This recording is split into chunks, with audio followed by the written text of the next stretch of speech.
ॿुधाईंदो मिट्टीअ ते सुम्हण वारी हुसैन जी जंहिंखे निंड नथी अचे उथी उथी कॾहिं कॾहिं जंहिं पासे जे हुसैन जो सिर रखियल उन पासे जे मुंहुं करे चवंदी बाबा बाबा अमीरनि जूं धीअरूं त विहाणनि ते सुतरा बाबा ॾिस मां मिट्टीअ ते सिरुन जो विहाण ऐं सुती बाबा बाबा मूंखे निंड नथी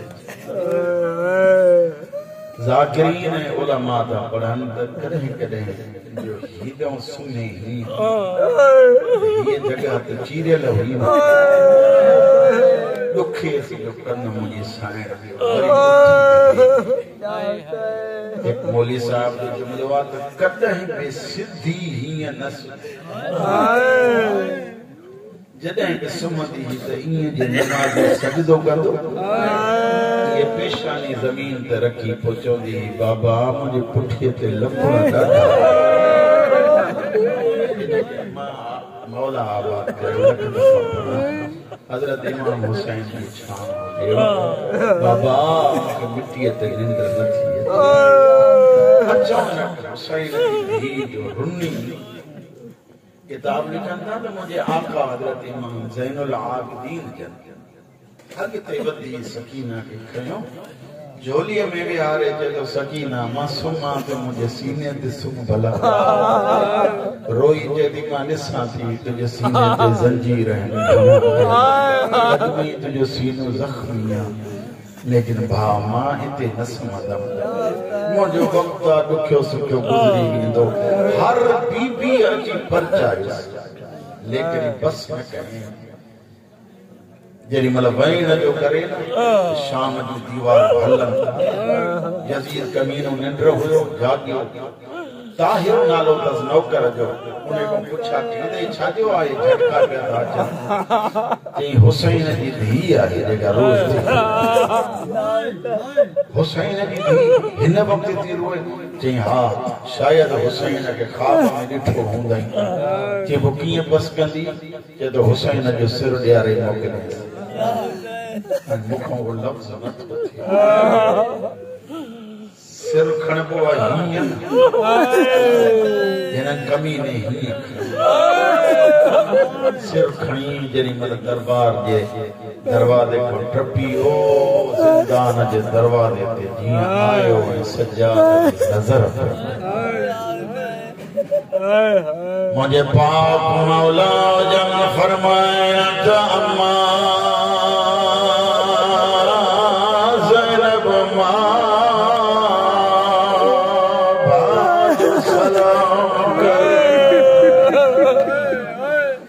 अली जूं धीअर दरवाज़े ते आयूं जीअं जो सजाद जे पुठल हथनि ते थाला सकीना उतां सॾ करे चए सजाद मां त पाको घुरियो खाधो त न घुरियो सजाद मूंखे पापो मिला सकीना बुखुन जी ॾाढी रोवण वारा सजाद भरसां अची सिर रखी फरमायो सकीना भेण उथ पापो मिलण आयो जीअं जो उथी पुठल सिर ॾिठई मुंहं ते मोर थी जदी बाबा जी ॻाल्हि बाबा कॾहिं त मां तुंहिंजे सीने ते सुम्हंदी हुयमि बाबा अॼु मुंहिंजे सीने हुसैन खे खणी पियो वेण थी करे होरे होरे चई बाबा मूंखे जमटूं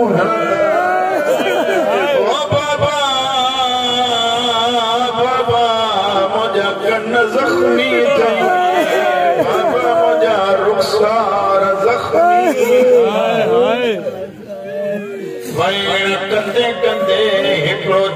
थी चवे या लैतनी कुंत क़ब्ल हाज़ल यौम उमिया पी जो रंगूं जरी मल कटल ॾिठई चेदी बाबा चल मूंखे अखियूं न तो जन ग़रीब खे हीअं न ॾिसां बाबा कई थी जिया जो अली जी थी सजदी करे सजाद भरिया मुझी छॾे ॾिना जिया जो सजाद नफ़्स ते हथ रखियो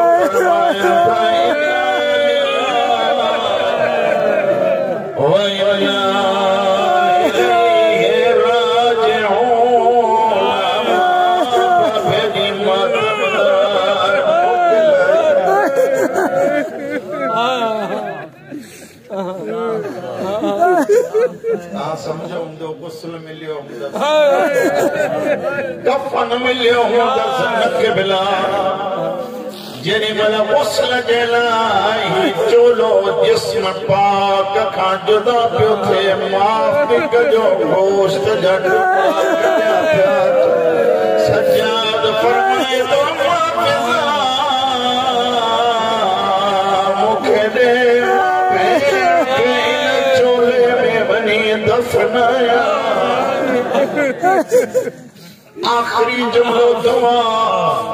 दफन थी वई हुसैन जी धी जिते हाणी वञी ॾिसी आया आहियो न इहा असली जगह सकीना जी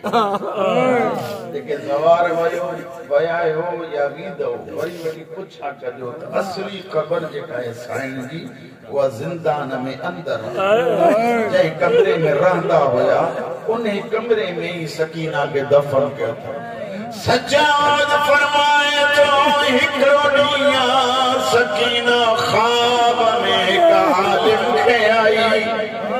जॾहिं उथी मुंहिंजी क़बर तां हटाए ॿी जॻह ते रख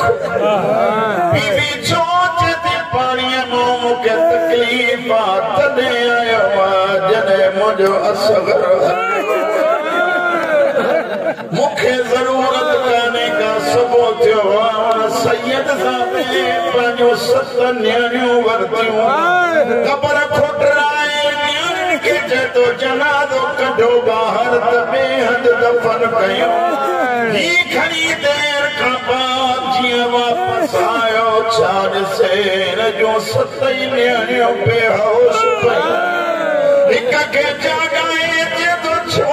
थी वयूं आहियो बेहोश रोई चवनि थियूं बाबा अञा ताईं हथ एॾी ग़रीब मरण खां बाद ज़ंजीर न लथा अला लानतुल्लाह अला क़ौम ज़ालिमीन